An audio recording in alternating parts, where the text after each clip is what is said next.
I'm Dr. Scott Lyons, and you're watching or listening to The Gently Used Human. Have you ever considered the power of laughter in battling anxiety? Or wondered if anxiety is not just a state of mind, but also a condition deeply rooted in our bodies?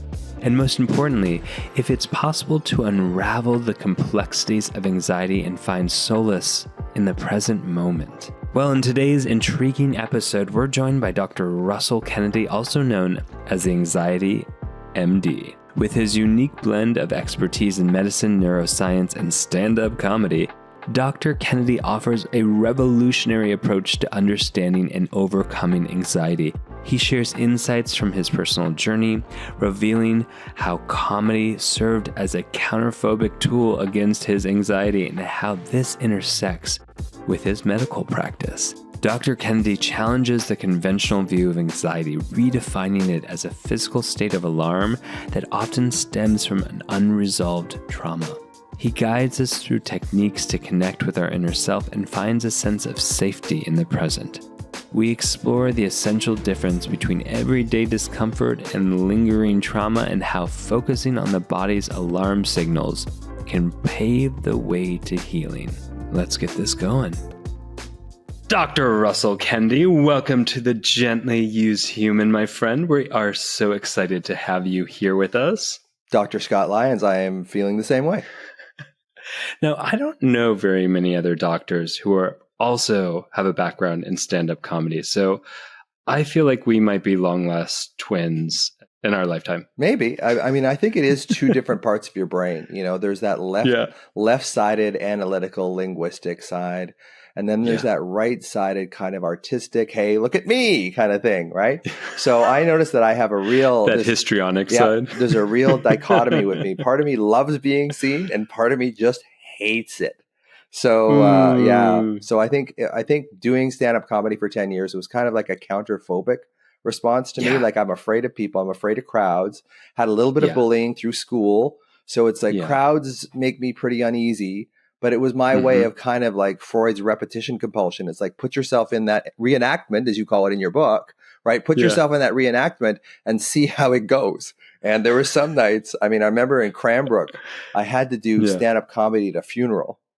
But it wasn't meant to be a funeral, right? So when I toured with Yuck Yucks, which is the big comedy company in Canada, so we did this bar, like you would do these pop-up bars, right? They would have comedy night, right? So this particular comedy night, they had a funeral across the street, and about 40 people from the funeral went into the bar and started drinking around like 1:30 in the afternoon. Show starts at 9:30.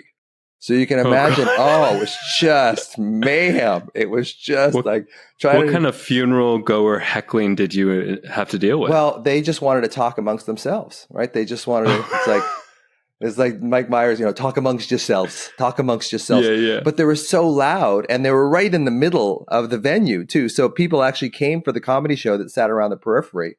So there was Howie Miller, who's a native comic who's brilliantly funny. And Ryan Patterson, who's also brilliantly funny, and me, who's okay. And I was the host, so I had to go up first and take the bullet. So we were trying to move them. Would you guys mind moving to the back or whatever? It's like, screw you. I'm using language that they didn't quite use. They were a little more effusive in their language. And man, that was a tough gig. But that's what on the road for comedy. Like when you do small towns, like it's just a crap. It can be amazing, because they just appreciate, the big city and all those funny people from the big city. Yeah. Or, it can go really badly. So, Oh, gosh, yeah. Who's this uppity doctor guy doing comedy? So you were already a doctor. Yes. Doing stand-up comedy. Yeah. Oh, okay. I did it the reverse way. Yeah. Where I brought comedy into my sessions with patients. Yeah. And I tried to as well, but it's you have to read the room. My little internal thing was, if they make the first joke, I can go from there. But unless they make the first joke, I gotta be Dr. Kennedy. Yeah, it's a hard line sometimes to know. Absolutely, because comedy is medicine. Comedy is medicine. Yeah, I will say. Well, they say laughter is the best medicine for sure, unless you have chlamydia, and then laughing is not really going to help you. You can laugh all you want. It's still going to burn when you pee, right? So, Yeah, then you need some doxycycline is type the of best. antibiotics. Doxycycline is the best for chlamydia, yeah. Oh, doxy. Almost as good as humor. Or sometimes better. Sometimes better, because you can laugh all you want. If you have chlamydia, you can laugh and laugh and laugh for days, weeks, months at a time, and it's still going to burn, right? So yeah. this is a great start. This is awesome. This is a great start. People are going, geez, well, I wanted to learn something about my psyche, and it's just comedy from start to finish. They thought we were going to talk about anxiety, but here we are talking about chlamydia. Screw that. Let's talk about the anxiety you get from having chlamydia. Oh, yeah, for sure. I wouldn't know. Okay. But yeah. But do tell. What's it like? Well, it's not that fun.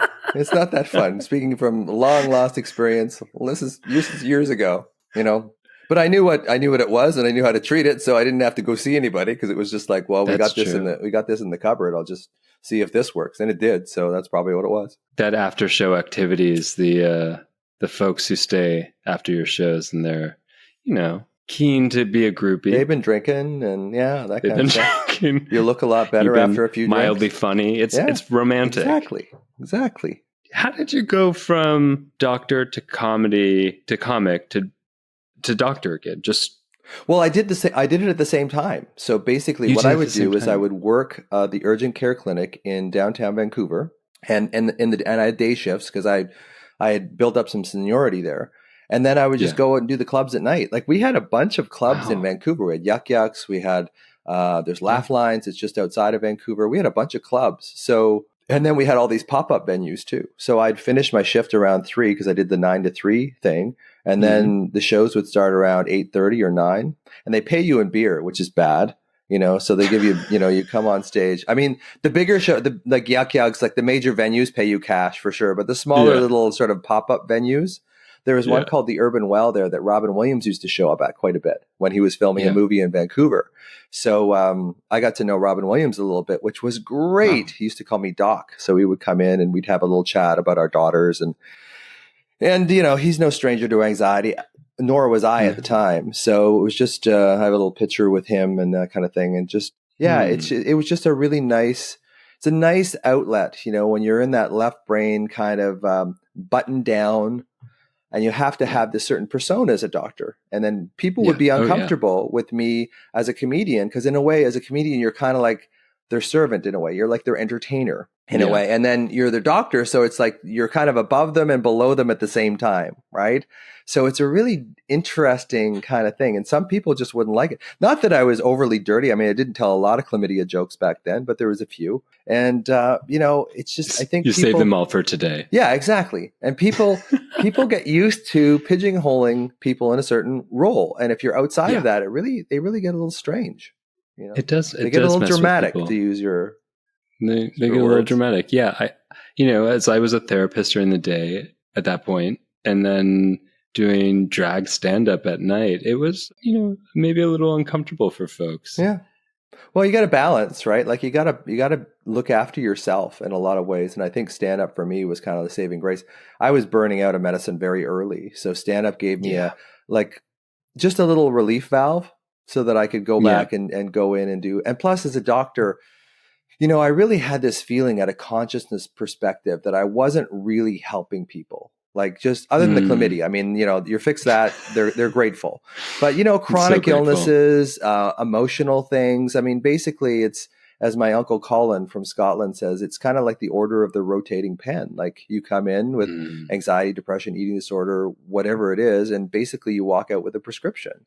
And there was a real crisis of conscience for me. And I think that's why a lot of medical doctors are burning out, because they're realizing, hey, I'm not really going at the root cause of this.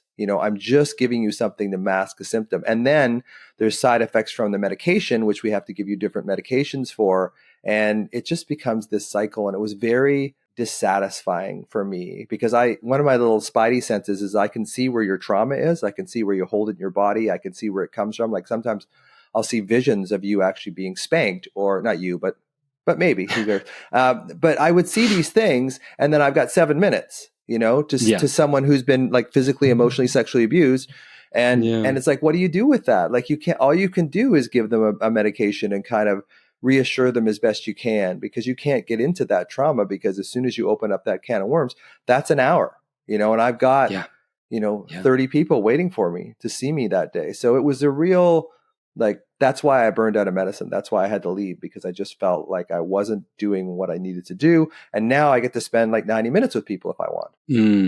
And at any point, was there any crossover of the material you were focusing on in your practice and the material that was coming up in your stand-up? Well, I mean, I did this joke about, we go out to the waiting room and we call people in by their names. And I thought what it would be like to sort of go out and call people in by their ailments, go out and say, pneumonia, who's got pneumonia? Okay.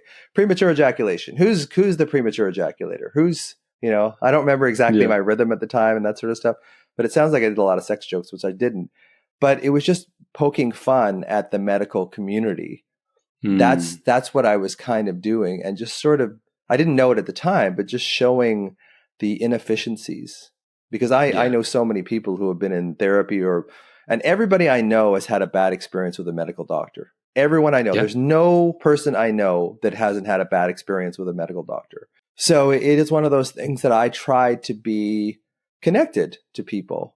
And I think that was hard, being connected to 30 or 40 people in a day, and then feeling their trauma and feeling their pain, and seeing the people that came in with a bunch of drama, the people that would come in over and over and over again with the same kind of issues. Yeah.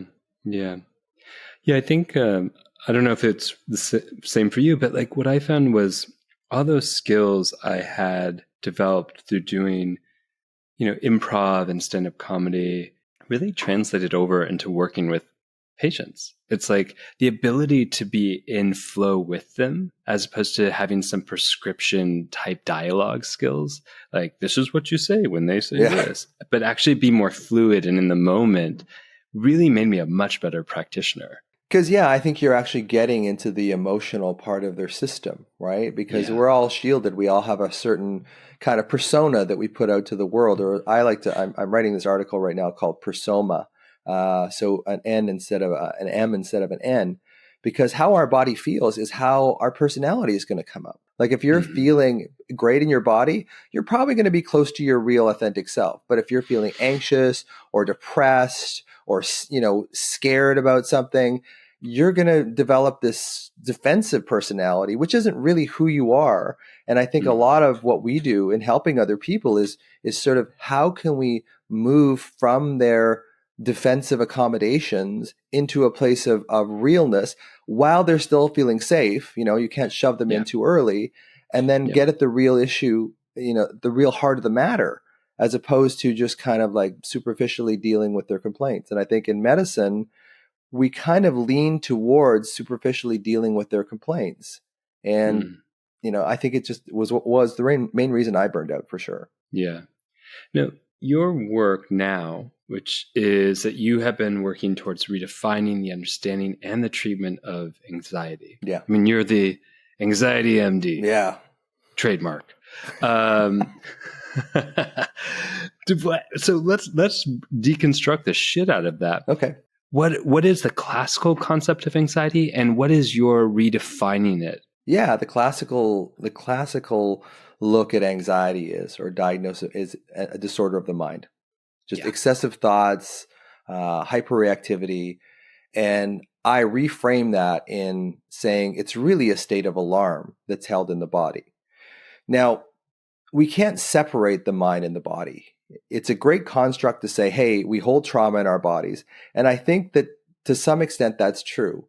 It may be that we actually hold the trauma in the insular cortex in our brain. So it's the representation of our body that holds this trauma. So I have this little theory that when you experience a trauma when you're 3, 5, 7, 12, whatever years old, that it creates a certain feeling state in your body through the insula, through the amygdala. And that feeling state is replicated in your adult life as well. So if you were, say, had parents that were yelling at each other all the time when you were 7 years old, and then you're in a grocery store and in the other aisle, you hear a couple arguing, your body will feel exactly the same way then as you did at 7 years old. And then Yeah. when your body feels the same way, the mind, which is just a compulsive meaning-making, make sense machine, will probably think similar thoughts to how you did at 7. Now, of course, you've had a lot of life experience when you become an adult, but really it's amazing how childlike we become.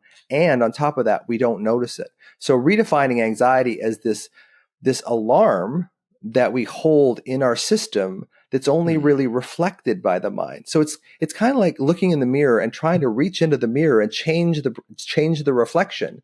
It's like we're trying to fix the wrong thing in mainstream psychiatry and psychology because we're trying to change the thoughts, but the thoughts are just the byproduct. They're not the actual cause of the problem. The cause of the problem is this old trauma that's held in our body that's reflecting through the mind. And, when that repetition compulsion we talked about just a few moments ago is that whatever was normal for you as a child, you will reproduce and reenact, as you say in your book, unconsciously, because you will get a dopamine hit from that because it feels familiar. And that human beings equate familiarity with security. So to go back full circle, I believe that anxiety is much more of an issue of old unresolved alarms and traumas that are still held inside of you that are only reflected by your mind rather than it being a disorder of the mind in and of itself. Now, and are we talking about an anxiety disorder versus everyday anxiety, or is that the same? It depends. I mean, I think, if you look at the attachment models, if you had secure attachment, I think that we all experience anxiety. Like everyone experiences anxiety. But if it's a daily part of your life where you're always worried, I know in the first part of your book, and when you're talking to Nicole about this, you're saying, I always felt like bad things happened to me. Yeah. And it's true. Like bad things happen to all of us in life. Yeah. And one of the things that I would notice, my dad was schizophrenic and bipolar.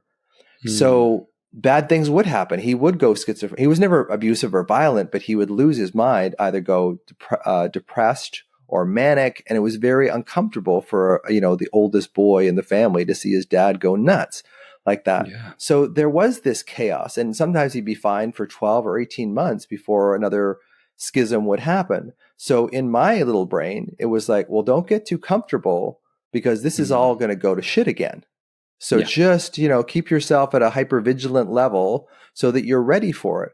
And the number of times that I thought, oh, he's going into mania, he's going into depression, and he never did. So it just shows the mind, that confirmation bias of the mind, like looking for the next problem. So if you're always looking for the next problem, you're going to feel like life is problem, when really it's problem, 12 months, if you're lucky, another problem, 18 months, another problem. But that's not how our survival-based minds work. They want to keep us alive. So they just say, you have to be hypervigilant. You have to always watch out for this because this is coming. Yeah, and we know that the hypervigilance, the seeking, the looking for the information that could prove what it is that we are afraid of or concerned about, is that we will find anything to confirm it, as you're talking about, that confirmation bias. So hypervigilance isn't just an attentional issue. It's also that we receive and take in what we're looking for, even if it's not there. Totally. And then plus, if you look at the way the dopaminergic system works in the brain and the nucleus accumbens and stuff, like it wants to find something because when it finds, it's kind of like comedy. Comedy is something that doesn't make sense. And then all of a sudden it makes sense. Yeah. Same thing with addiction to drama. Same thing with anxiety is that we're looking for it. So when it shows up, it lights up like a neon sign and we ignore the good stuff because our brains are so programmed to be hypervigilant towards the bad. So we give so much more credibility to the bad stuff than the good. And this is just the normal human brain in general. But if you throw trauma into that, we start focusing on the negative because we believe that that's keeping us safe. And it's doing the opposite. Yeah. And here's the juicy part is that the space between, that liminal space between the seeking or the searching for the next potential threat or trauma and the actual finding it, that to me is the height of anxiety. That's that discomfort, that preparation, and yet there's nothing to grasp onto that's tangible. Yep. So it's that discomfort, that inability or the lack of capacity to be with the unknown, because the known of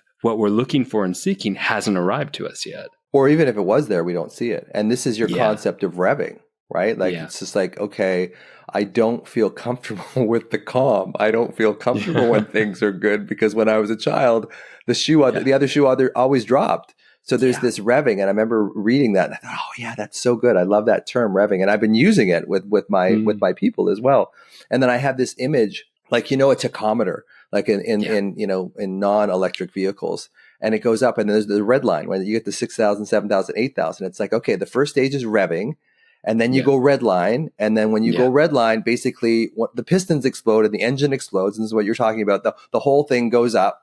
And then there's this period of like, okay, you're sitting there in a car that's exploded going, okay, I'm going to find another car. So it's just the cycle just keeps going on. So when you were talking about revving, it's like, I just imagine a tachometer going up, and then from inside of us, we fire that thing up to the red line so that there's a huge explosion. Our engine explodes, and then there's the guilt and the boredom and all that, and the whole cycle repeats itself again. So I really love that part. Thank you. I want to take a moment to give a loud shout out to the Embody Lab, which is one of the most incredible resources for body-based and somatic therapies. This show is all about healing, and the Embody Lab does exactly that.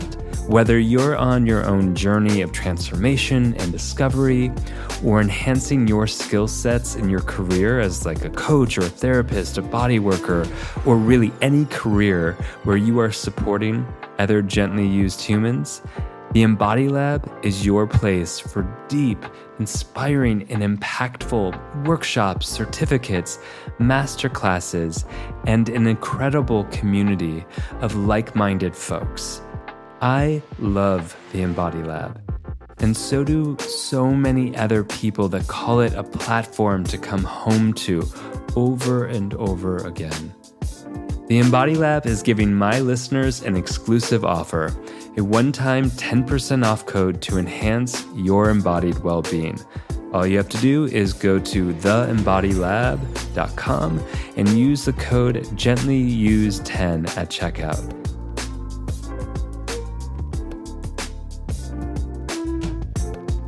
I think about one other thing, and I'm curious your thoughts on this, is, I often have referred to, and I think I did it in the book as well, I referred to anxiety as simply signaling. And and that's a tool I've used with clients to like settle it down, because sometimes they have anxiety about the anxiety. Totally. And I mean, it's like in the same way we are so afraid of sleeping that we won't sleep, that we don't sleep. And that cycle continues and continues. But, there's something about, I think I gave this example in the book that when my nephew was younger, and I was studying for my board exams, so I was pretty preoccupied and overwhelmed, and he was trying to get my attention, and I just didn't even hear him, to be honest, or see him, and then he just punched me in my genitals, and it was, and like when he Sorry did for that, laughing. It's funny. I mean, he got my attention. He won. And I just looked up and it was like, hey, buddy, what's going on? And I didn't want to, I wasn't going to punish him. He clearly needed something. And that was his mode of, communication at the time. And he was like, I've been calling your name. And it was such an interesting point for me of like, oh my gosh, in our body, when there is a signaling and it keeps calling for our attention and calling for our attention and calling for our attention, and we don't pick up the phone, it's going to keep getting louder and more violent to the point in which we start to experience things like panic attacks or disease. And for me, that was like, okay, so one of the ways I've been working with people around anxiety is like, how do we get to the point where we just pick up the phone? And what does that relieve in our bodies to tune in and listen, as opposed to something inside of us having to keep cranking up the volume of intensity of those signals until we pay attention? Yeah. You know, like it is a signal from your body. You know, in my book, I talk about background Yeah. alarm. So Yeah. if you had like emotional, physical, sexual trauma as a child, you still hold that. And Yeah. it still revs, to use one of Hmm. your terms, below the surface. And you can be having a good time with your friends and it's not apparent, but when things go wrong, when you start getting stressed, when your parents start getting sick, when you have a breakup, you know, when your pet dies, you know, this stuff starts to bubble up to the surface. Hmm. So that signal, so we have two choices at that point that maybe we're not aware of. One is to become aware, hey, where is this in my body? Hmm. Can I connect with it? Because I believe that that alarm in our bodies, for me, it's in my solar plexus. And I found that on LSD, and we can drop into that if you want at some point. Yeah. I put I'd my love to hand drop over an that. LSD Yeah, with you. exactly. Drop LSD. It seems to go together. So Yeah. what I do is I find the alarm in my body, and it's usually in the midline. If you look at the way the default mode network in the brain works, it's midline. Hmm. So it usually, anxiety issues, emotional issues will usually reflect somewhere in the midline between your chin and your pubic bone. Now it can be anywhere. So we have this choice of actually going in and being aware and go, oh, rather than going up into my mind and just Hmm. having 1,000 different permutations of what this could be, why don't I just stop for a second, go into my body, put my hand over it, breathe into it, and it's not like that's going to fix it right away, but there is a sense that you are actually dealing with the root cause of the issue, because in your head, Hmm. you're never going to find it there. It's like looking for Yeah. peanut butter in a hardware store. You're not going to find it there. Stop looking for it there. It's not going to be there. So it's like, can you, rather than going up into your head, which is your automatic dissociative response, which Yeah. is probably what it was as a child. You know, your only response as a child when your parents are treating you badly or rejecting you or abandoning you is to go into your head or is to Yeah. dissociate. So what I tell people is, can we find that alarm in your body, and can we focus on that? And, you know, put your hand over it, breathe into it. And it sounds kind of woo for a medical doctor, for sure, because sometimes I want to have a seizure when I talk about this stuff, because it sounds so antithetical to how I was trained as a neuroscientist and a doctor. But it actually gets to the root cause of the problem, because as soon as you go into your head, you've lost. You know, you've lost the game. It's like those carnival midway games where you throw a ring over a Coke bottle or try to knock over 5 heavy things with a ball. Like it's rigged against you. Like you're not going to win that game. The only way to win that game is not to play it. So I teach people, go into your body, find it in your body, even if it's uncomfortable, because likely it's going to be. And it is that's the signal. And on top of all that, that signal is basically your younger self, that insular based, amygdala based recording of the trauma that's still in your body. Find that, resonate with that, and then you can change the root cause. But if you have the issue in your body, for me, it's in my solar plexus, and every single time I go up into my head and I'm in my head and the problem's in my body, I Hmm. never actually deal with the root cause of the problem in my body. So that's my fundamental sort of theory, is that this is old trauma that's held in the body. It's a version of your younger self that doesn't feel seen, heard, protected, or loved. So see it, hear it, protect it, and love it, and show it that way, rather than try to fix your thoughts, because it just doesn't work. Like, and I get a little down on CBT, which is the gold standard according to the medical profession of anxiety treatment, and it works. CBT actually works, but it doesn't stick. Whereas more somatic therapy takes a longer time, but it actually provides this fertile ground for both the body to regulate itself and the mind to regulate itself in response to that, because it's much more effective to regulate your body to regulate your mind than it is to try and regulate your mind to regulate your body. That was a bit of a rant, but No, no. And for those who are listening, CBT is cognitive behavioral therapy. Now, I mean, I appreciate that there are tools that you can address that we can use in the moment that might mitigate some of the pulse, the throbbing, the discomfort. What are words that you would use to describe? Because you write about your own history with oh, sure. anxiety. Yeah, So could you help? Look, so many of us know what anxiety is, but sure. that doesn't mean we know or recall what it feels like so deeply. Yeah. Like we might have the overwhelming sense of it, but like the textures of anxiety. What was that like for you? Well, it was just an overwhelming sensation. And I think I Hmm. got distracted because my go-to was to dissociate. Still is Mm-hmm. when I get alarmed. Like I will still start zombie scrolling Instagram, and Cynthia, my wife, will come in and she'll go, "You feeling like alarmed today?" It's like, yeah. It's just like, how do you know? It's like, well, you've been on that thing, you've been scrolling something for the last 20 minutes and you haven't really, maybe she should have punched me in the balls at that point just to get my attention. But it was kind of like, it's like, oh yeah, like I fell into it again. And I think that's part of it too, because here's the thing, right? We have these big prefrontal cortices, these big front parts of our brain that have our executive functions in it.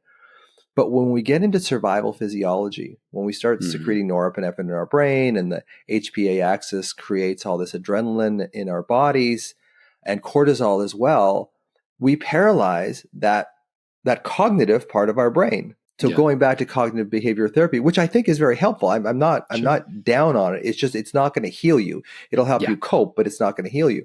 So when we actually paralyze the cognitive part, the rational thinking part of our brain, because from an evolutionary perspective, we didn't need that when we were being chased by a warring tribe or chased by an animal. We needed our emotional brain to kick in and keep us alive. We still have that. We still have that Stone Age brain in a digital world. So we paralyze the rational thinking part of our brain. So why are we trying to go into the thinking part of our brain and worry and solve the problem when it's not actually a thinking problem? It's actually a feeling problem. Yeah. So what I try and teach people is, okay, one of the things that I'll say is if you wake up in the middle of the night and you're panicked about something because worry is always about the future. It's never about what's happening now. It's always about some projection of the future. And I say, and this is what my daughter has said, the most important thing that she said when it comes to dealing with her anxiety is, am I safe in this moment? Or you can say, Mm-hmm. I am safe in this moment. Put your hand on your chest, breathe in and say, I'm really freaked out about this, but in this moment that I'm in right now, am I safe? Yeah. And then on top of that, it's like, can I find the younger version of me that's actually creating this problem in the first place? That's a bit of a, that's an advanced move. Like when they say in yoga classes, like, now melt all the muscles off your face. It's like, well, that's an advanced move. I can't quite do that one yet. But it's really about finding that younger version of you, because 90% of anxiety, chronic anxiety, people that have, like, we all have anxiety every day, like every human being does. But chronic anxiety, the stuff that just keeps coming and coming and coming, that's old alarm that just isn't being Mm-hmm. processed. So Yeah. and we're not going to process it by thinking about it. We're going to process Yeah. it by feeling. And you and I are both SEPs, so somatic experiencing practitioners. So we know the power of the body when it comes to resolving this issue, as opposed Yeah. to just trying to fix the mind over and over again. So how are we discerning, to go back to an earlier question, between like the everyday kind of discomfort with the unknown versus more of like this inner child, early trauma sort of lingering, kind of that alarm? Basically, the question I ask people is, are you happy with your life? It's true. It's Does true. anyone Like say yes? some people do. Some people do. But I mean, not the population I typically see, though. Yeah. Yeah. Like, or, the way I phrase it is, in general, though, are you pretty happy with your life? Yeah. And people Okay. will say, yeah, yeah. But people with anxiety tend to like, well, I'm always worried about something. I think you Mm, talked about this with Nicole too. Like there's always, I call it the worry bucket. There's the always worry something in bucket. the worry bucket. And if there's Yeah. nothing in the worry bucket, that's very disconcerting for a lot of people, because that was their way. So if you always have to bring yourself down, if something really nice is happening in Yeah. your environment, your spouse is having a birthday or whatever, and you're thinking, well, geez, I hope they don't get caught in a car crash when they on the way. Like you're probably on that anxious spectrum. And I Yeah. think I think a lot of people were kind of treading water with Yeah. anxiety before Yeah. COVID, and then COVID just everybody, it put everybody into this place. Whereas if you were coping before, you're not really coping that much now. So it's Yeah. really kind of how much of it does it affect your day to day life? Are Yeah. you always looking for the negative? Yeah. That's one of the big signs. That's one of the big depression too. But one of the big signs of anxiety is, and not being able to rest, like not Yeah. being able to just go into that sort of low tone dorsal kind of like, okay, I'm calm, Yeah. life is good. Things are okay, and like it's one of chapter 62 of my book is Did you when just say 62? Yeah, I know. It's written on 108 short chapters. So it's kind of like Eat, Pray, Love, right? So not really, Eat, Pray, Love for anxiety. Eat, Pray, Love for anxiety. Yeah. So when I read that book, and it's not very macho for guys to say I love that Eat, Pray, Love, but I really did, and I thought, man, if I write a book, I'm going to write it in 108 short chapters, which is basically what this is. So chapter 62 is when you feel worried when you're not worrying. And are you doing 108 because it's also a very auspicious number? Yes, absolutely. Okay. Yeah. So it's 36. So like 108 sun salutations. Yeah, exactly. 108 diameters of the moon to the earth and all this kind of stuff. Yeah. So I do have my woo side. There's no two ways about that. I can go pretty woo. I love how the woo structures the content, like the neuroscience. I need to throw it in there. Like every once in a while, like if I'm talking to professionals like doctors and stuff like that, I'll have to say, well, if we're looking at the bed nucleus of the striatum terminalis and how it really focuses on the cognitive aspects of worrying and how that affects the anterior cingulate cortex and how that affects in turn mediating the amygdala, then they'll take it. Like then after that, if I say that for a while, then they'll kind of go, oh, anything. I can go with a little woo. I've earned my woo credits at that point. But if I just go up there and go, oh, you have to find the alarm in your body and you really have to breathe into it. If I said that to a bunch of doctors, my God, I would just be ridiculed forever. I get it. It's you gotta titrate the entrance to their style and speak in their language. Yeah. Yeah. Yeah, absolutely. So you had some severe anxiety. I sure did. Through your life. And you one of the ways that you dealt with it is somatics, and another way you've dealt with it is psychedelics. Yeah. So can you walk us through sort of your healing process? Right. So 2013, February 8th of 2013, I ruptured my left Achilles tendon. And I was already burned out of medicine. I was working in a clinic. I was doing stand-up. I was working in a clinic in downtown Vancouver. And it was like, okay, I'm out. Like it's like Gabor Mate's when the body says no. It's like, no, you're not doing this anymore. Yeah. And it's funny because your Achilles allows you to move forward. And it was like, you're not going anywhere. Yeah. So that was a point. It's like, I have to get out. So I went on disability. I went on disability for 10 years. And then I started writing the book in 2019. So from 2013 to 2022, I was basically on disability. And then I wrote the book while I was on disability. And in the last year and a half, I've kind of come back to life again. So at that time, welcome back. Yeah, thanks. So I was just bereft. Like I just did not know what to do. And a friend of mine who's an Ayurvedic specialist and also dealt with a lot of psychedelics, he said, well, because I was at that point, I was, considering suicide. Like if I have to live my life in a 12-hour panic attack every fucking day, I'm not gonna last. Like I'm not gonna be here. So he said, well, we'll take you. Yeah, it was. Yeah. And I tried, that was the thing. That's why I have a bit of a negative reflection towards, sort of psychology and psychiatry and stuff, because they never really helped me. They have their things. And that's one of the reasons I wrote the book is there's so many people out there that are suffering and they feel like they're damaged, because CBT isn't working for them or medications don't work for them or whatever. They feel like when I was a practicing physician, I remember getting a letter back from an oncologist, and he said, the patient failed cisplatin therapy. And it was like just the language in medicine. I know I'm a little down on doctors today, and I don't mean to be that because I love medical doctors, but just the language, the patient failed therapy. Really? The patient failed? Really? Yeah. And it's the same thing. The patient failed CBT therapy. The patient failed this. It's like, no. We failed. Yeah.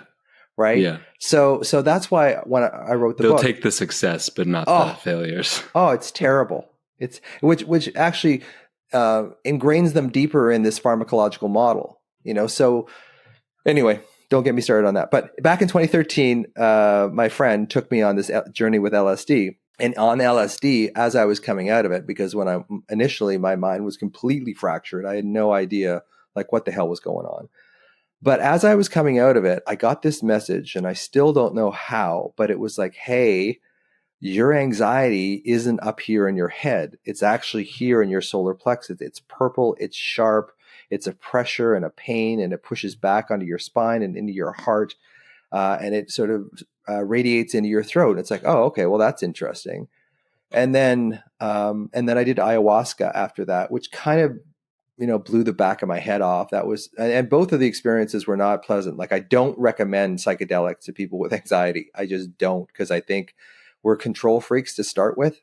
And when you take these things, like, you have no control whatsoever. So in the book, I say, I kind of took one for the team on this one, because it was just like, but it got to show me that, hey, this is what's happening is that you're paying all this attention to changing your thoughts, and your thoughts aren't the problem. It's this alarm that's in your body. And then about 2 years after that, I went to an anxiety conference with Dr. Gordon Neufeld, who's kind of been my mentor in developmental psychology, because 80% of your brain development occurs before the age of 5 years old. Yeah. And he said, all anxiety is separation anxiety. It's like, oh, wow, that was really interesting. And then I've added onto that since then, and it's mostly separation from yourself. Because I fundamentally believe that anxiety is a mind-body separation, but it's also an adult self-child self-separation too. So the adult doesn't want to go back to the child because the child holds all their pain, bullying, shame, abuse, abandonment, neglect, all that stuff. So the adult doesn't want to go back and visit them. And the child looks at the adult and is like, hey, help me. So that's where you get punched in the balls. Like, that's basically what the child is doing with the anxiety, or the alarm actually, is punching you in the balls, saying, you can't live like this. It is truly a signal. So I developed this sort of theory that, what if anxiety is more of an issue of alarm held in the body than the thoughts of the mind? And then I developed the theory behind it. I expanded on that. And over the course of 2019, so I'm 6 years out from my traumas. Then I started writing the book. And then I put the book out in 2020, and it's been really well received. It's going to be published in the US now by a major publisher, and in the UK. So it is one of those things that I think people really appreciate this explanation, because I get messages like every single day that says, this is the first time someone's explained my anxiety in something that actually makes sense to me, like something that really feels right. Yeah. So it's kind of like, okay. And that's where somatic therapy comes in. And again, I'm not against cognitive therapy. We need cognitive therapy. I did hundreds of hours of cognitive therapy. What I did find after I did the somatic work, after I really grounded in my body, all the cognitive work I did started to snap into place. It's like, oh, okay. But I don't think the cognitive stuff actually helps you heal. It helps you cope, but it really does solidify the somatic work. And it sort of helps ingrain it into your system, so it becomes a new way of living, as opposed to just sort of, well, I have to be positive, I have to breathe, I have to do all these sort of things. So I don't know what your original question was, Scott, but I know I went off on that one. My original questions was about dolphins, I believe. Oh, yes. We went into that before. We went into like a 20-minute tangent on that. So we can maybe spare the listeners that one. We'll spare the listeners the dolphin. The dolphin analogy. The dolphin analogy. This show is also brought to you by the absolutely stunning and powerful tools of transformation that are created by Omala. Oof, even the name Omala transports you to a place of flow and vitality. These are some of my favorite products ever. They have an amazing color-changing yoga mat that responds to your temperature and presence and reflects back your posture in real time. There's this incredible smelling skin balm candle that heats up to activate all the essential oils and vitamins that your skin has been craving.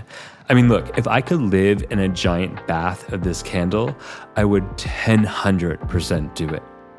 They also have these journals that lead you into profound insight, and then you get to plant those journals to create a stunning flower garden. What? I mean, if that's not deep and inventive, I don't know what is.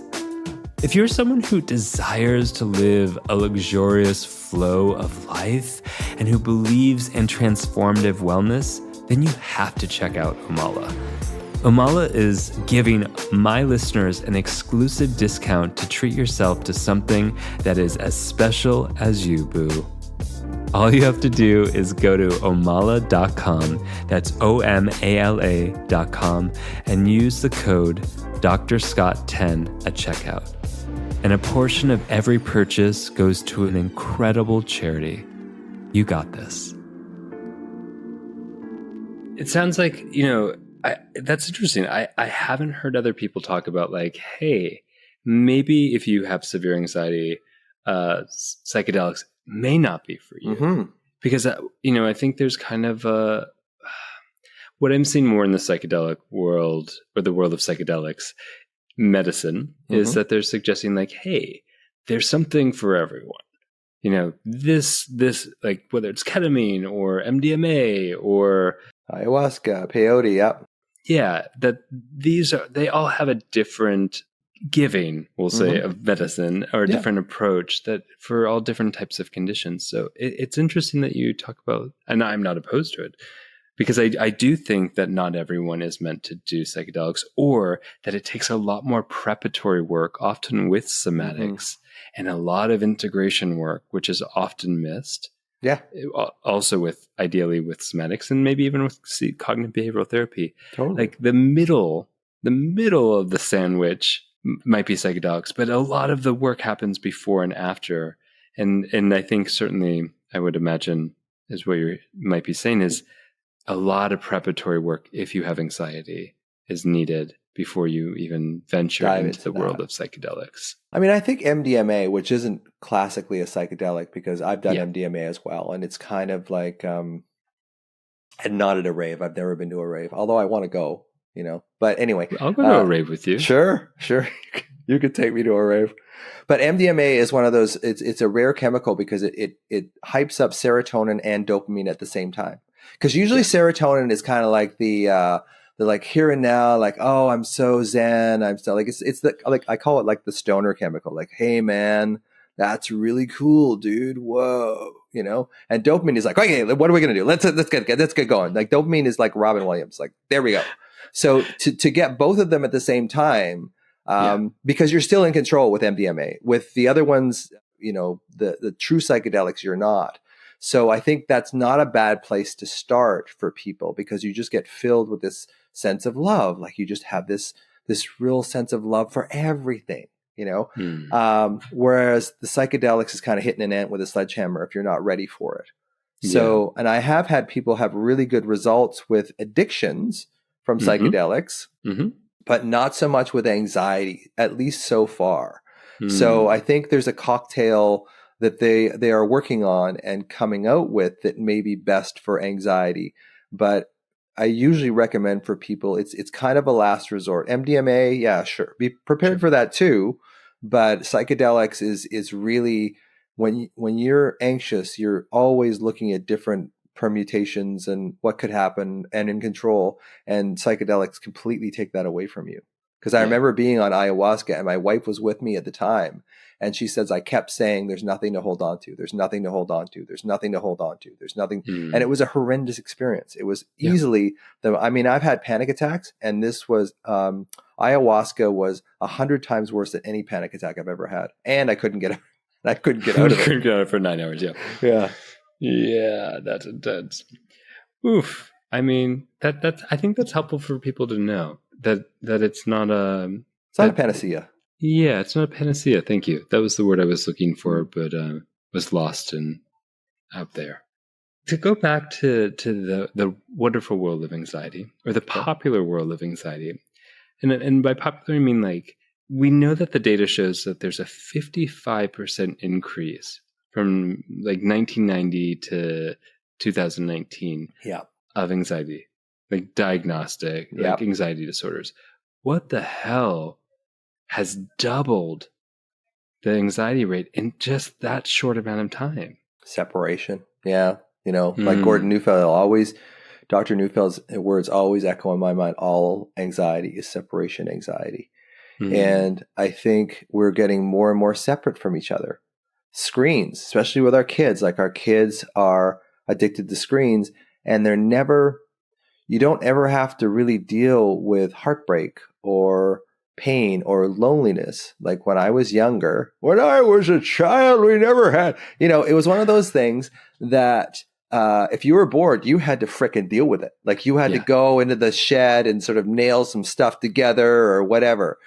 Today, when there's boredom or any negative emotion, the kids just go to their phones, and it just dissociates them out of it. So A, we're lowering their attention span, and B, we're showing them that uncomfortable emotion is to be avoided at all cost through operant conditioning. Like, not direct, we're not teaching them that, like, hey, in school here, don't do this. But it is one of those things where they never actually get to deal with negative emotion and sit in it and know that it's, you can't escape from it. You have to allow it to sort of wash through you.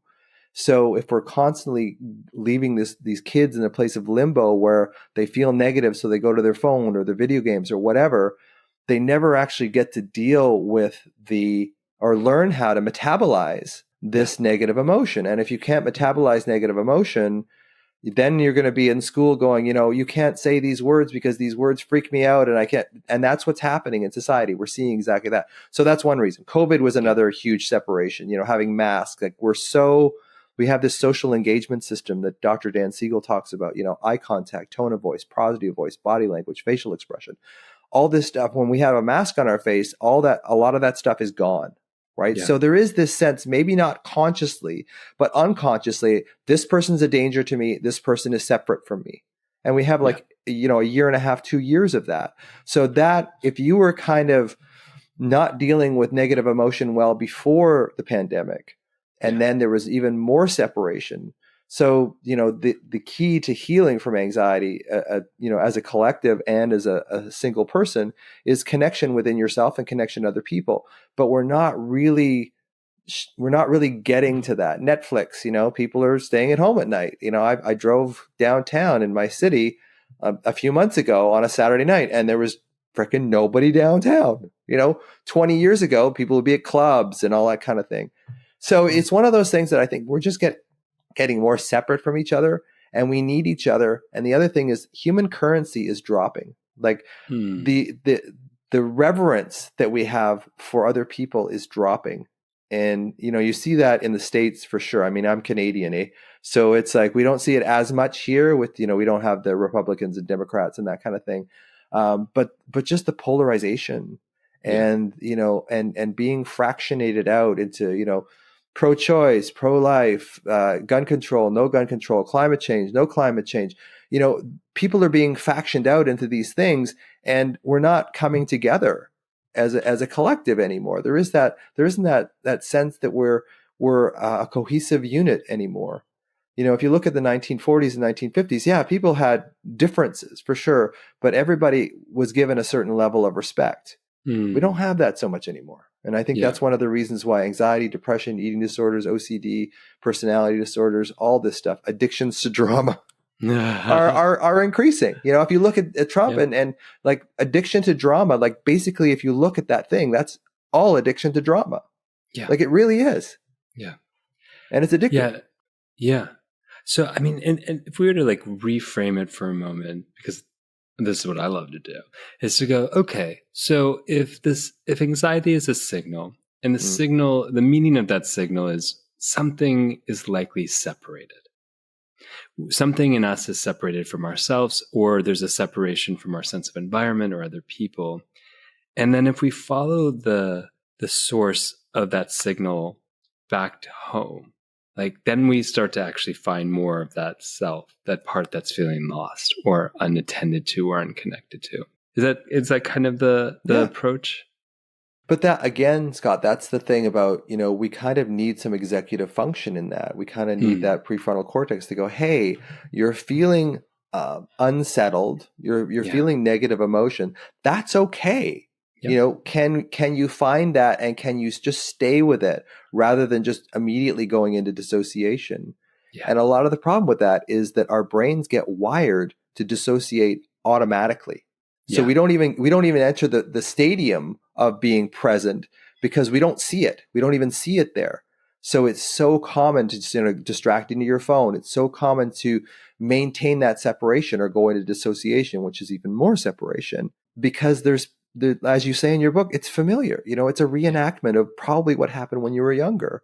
If you didn't get your needs met when you were a child, you'll probably default back to that. I have this little saying that says, the word familiar can be broken down into two words, family and liar. If your family didn't connect with you, So you have this sense that what is secure, what is familiar to you is dissociation and disconnection.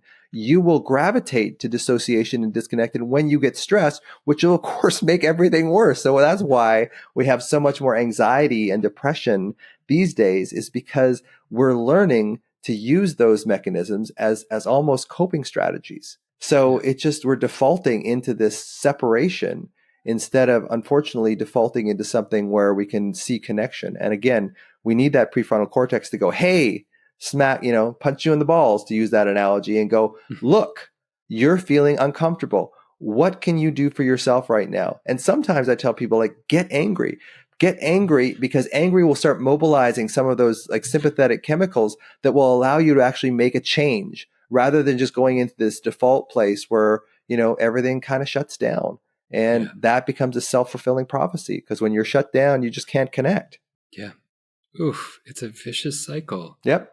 It's a vicious cycle. And, it's one thing to say, okay, the antidote is connection, but it's so important for us to play with the nuances here of going, there's so many things, technology, other people's challenges, our own challenges, our histories, our traumas, that are working against that medicine of connection. Yeah. And dopamine too. Like we're a very, very, very powerful immediate gratification society. Yeah. So dopamine is one of those things that it's like, this will make you feel better.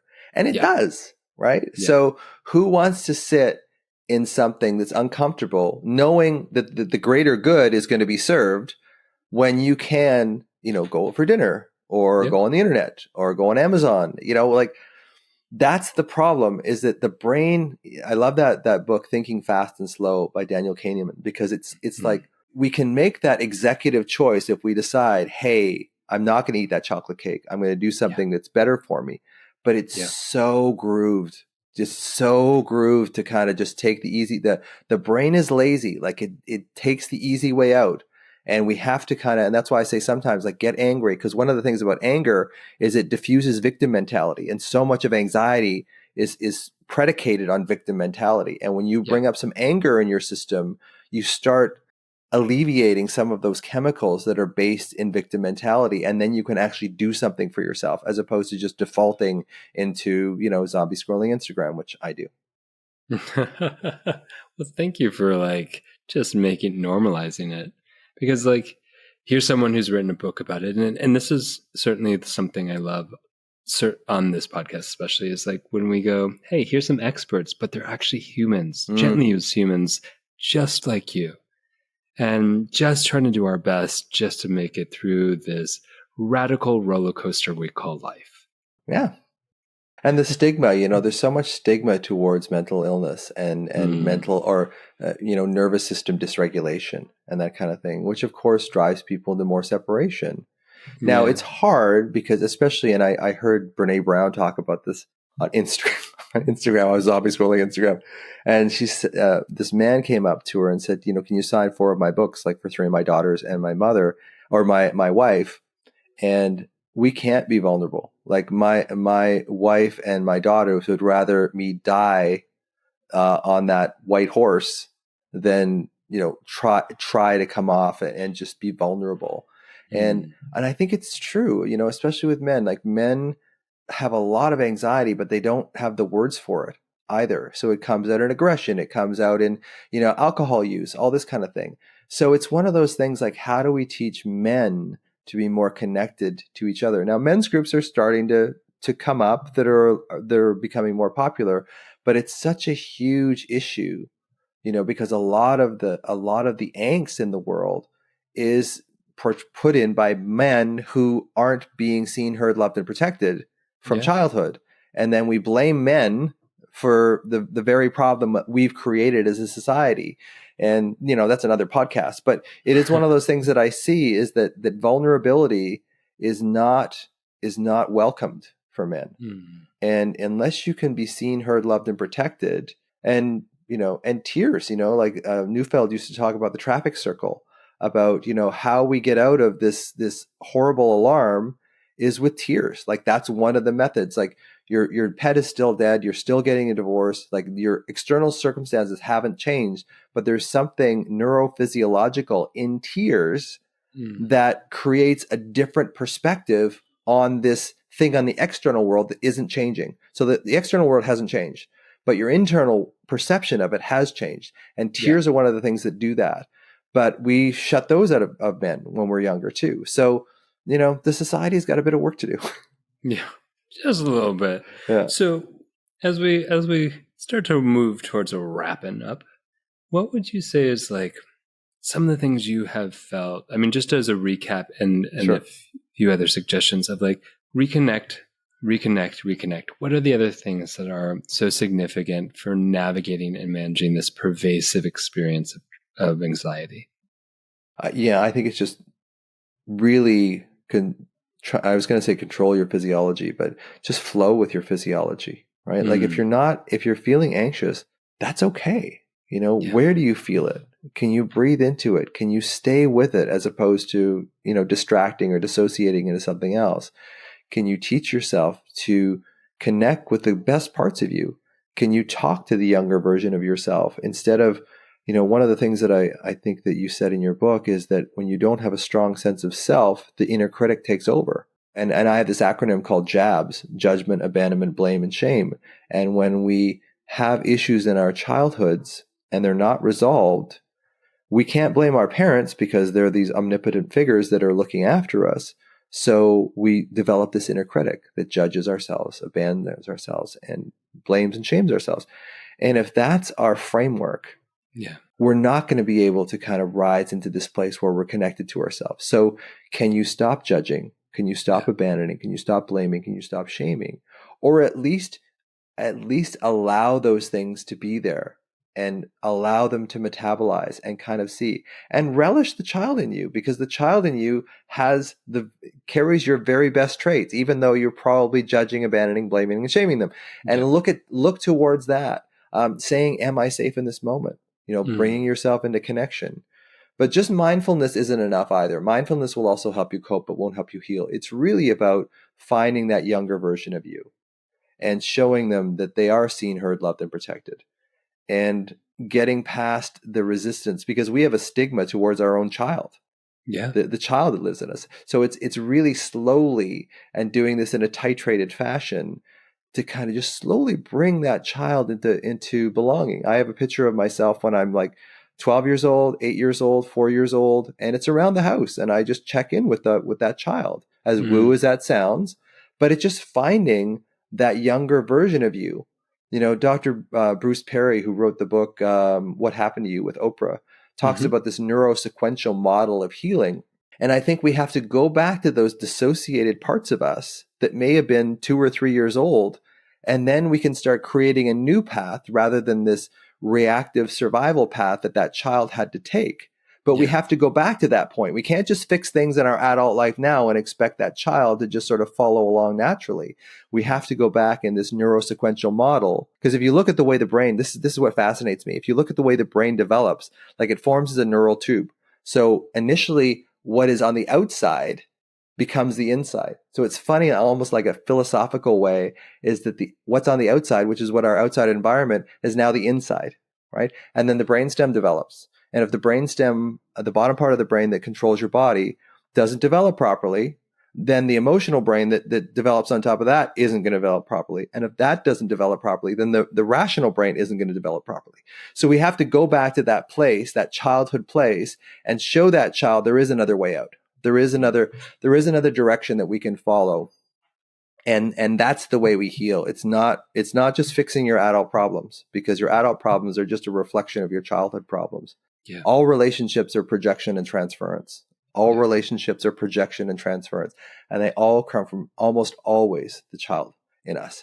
So it's finding that child, seeing them, hearing them, loving them, and protecting them, it's just a big feat, because we don't want to go back to our pain, like I said, but we have to do it. If we don't do it, we're always going to be juggling some kind of anxiety.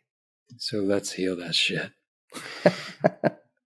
Dr. Russ Kennedy, thank you so much for being on The Gently Used Human, guiding us through this process of healing.